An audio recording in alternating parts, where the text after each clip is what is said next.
crève. Il y a encore des travaux là-haut. J'entends discuter. Oh là. Non mais attendez, allez, moi j'ai l'impression que j'ai une masse. On n'est pas sorti de l'auberge.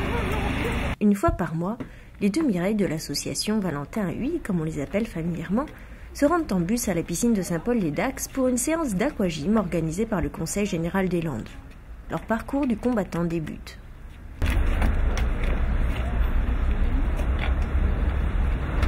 Alors on est où? Alors là voilà, on est où?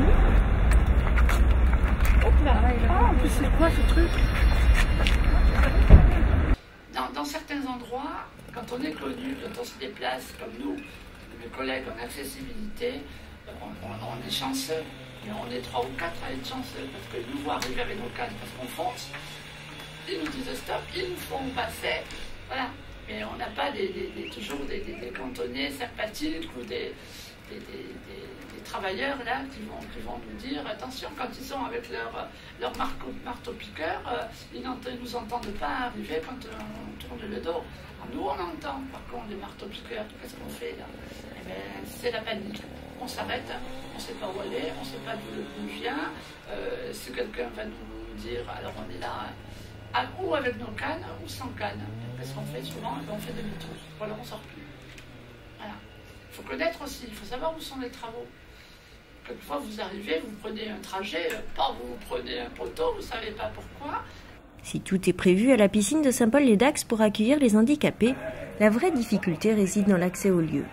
C'est pourquoi la loi du 11 février 2005 pour l'égalité des droits et des chances, la participation et la citoyenneté des personnes handicapées a introduit la notion de chaîne de déplacement. L'objectif de cette loi, qui complète celle de 1975, est de permettre à toute personne handicapée, et ce quel que soit son handicap, c'est-à-dire physique, sensoriel, mental, cognitif ou psychique, de continuer à bénéficier d'un cadre de vie ordinaire de scolarité, de travail et de vie. Si, bon, mais je suis autonome, là où je connais, c'est très bien. Quand vous êtes dans un cadre où c'est que vous êtes tous les jours, vous vous déplacez comme vous voulez. Il n'y a pas de problème à ce niveau-là, quoi. Mais c'est quand on est dans un endroit inconnu qu'on a des problèmes, quoi, un peu. Parce qu'on n'a pas nos repères nulle part. Et après, même sur un trottoir, vous n'allez pas voir où c'est que le clouté ou quoi, quoi. Je traverse, c'est un peu au pif, quoi. Il me semble que le clouté est là, quoi. Après, je ne suis pas sûr, hein. Oui, il faudrait des repères, des fois. Parce que quand on va là quelque part, on peut se tromper d'une porte ou d'une autre. C'est pas chaque fois évident. Déficients visuels, il n'y a pas tellement d'accidents de déficients visuels profonds, je parle. Puisque ils ne sortent plus parce que le problème il est dans le déplacement essentiellement, quoi, que ce soit à l'intérieur ou à l'extérieur d'un lieu. Mais la plupart du temps, les gens n'osent pas. Mais pourquoi? Parce que se cassent la figure dès qu'ils sortent sur un trottoir. Il faut changer les mentalités. Il y a beaucoup de choses qui sont faites. C'est vrai que pour les fauteuils, au départ, ils ont mis des années. Nous, on parle de nous depuis la loi de 2005 a fait que ça a aidé à connaître les difficultés des déficients visuels. Bien sûr, avant on ne les voyait pas, ils ne sortaient pas. La loi a fixé une date butoir pour la mise en accessibilité des établissements, des routes, mais aussi des transports publics, 2015. Toutes les communes, quelle que soit leur taille, ou les EPCI compétents en matière de voirie, doivent établir un plan de mise en accessibilité de la voirie et des espaces publics, un PAV.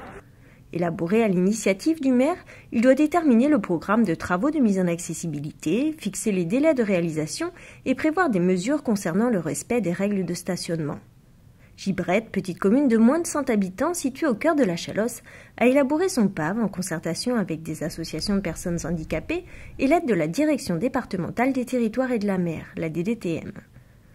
La commune est impliquée dans le processus du PAV depuis la fin des travaux que l'on a réalisés 2008-2009 de rénovation du secrétariat et de la salle du conseil. C'est là où on s'est dit qu'il était peut-être temps d'envisager quelque chose de plus cohérent pour un plus long terme. Mais on a défini ce petit bout de peinture qui est quand même un mini, mais à la grandeur de notre commune de 100 habitants. Ce n'est pas des complications, c'est quelque chose qui sera positif. L'idée est quand même d'anticiper plutôt que de le subir par la suite de manière un petit peu contraignante. Depuis le 1er janvier 2011, Les établissements recevant plus de 200 personnes doivent avoir réalisé un diagnostic pour évaluer le coût des travaux à entreprendre pour permettre l'accessibilité de leurs bâtiments. Les Landes ne sont pas dans une situation atypique en tout cas, mais ce qui est certain, c'est que c'est une opération qui globalement aujourd'hui n'est pas aboutie, bien évidemment. Alors après, je crois que ce qui est important, c'est à chaque fois de bien se situer dans une démarche qui est une démarche de progrès et de bien intégrer les préoccupations. Après, on est dans une logique où il faut mobiliser beaucoup de moyens et donc forcément l'exercice est un peu difficile et il y a des priorités à donner. Moi, ce qu'il m'importe dans toutes les démarches et dans tous les contacts que l'on peut avoir, c'est que le sujet accessibilité soit correctement et complètement pris en compte dans les projets, comme d'autres sujets liés aux problématiques sociales, de sécurité, d'environnement, et avec toujours le souci d'avancer, même si le rythme d'avancement n'est pas forcément celui qu'on peut espérer, ou en tout cas que le législateur a souhaité voir figurer dans les textes. Dans tout dispositif, il y a la loi des 80-20, donc je crois que là, cet ensemble n'y échappe pas, et on peut sans doute traiter déjà une grosse majorité des problèmes et des sujets avec un investissement de toute nature qui ne soit pas forcément extrêmement lourd. Et donc c'est comme toujours les 20% qui restent qui coûtent très cher, et ceux-là, prenons le temps de les traiter avec le recul nécessaire. Un grand merci au comité landais de l'association Valentin à Huy pour son accueil et sa disponibilité.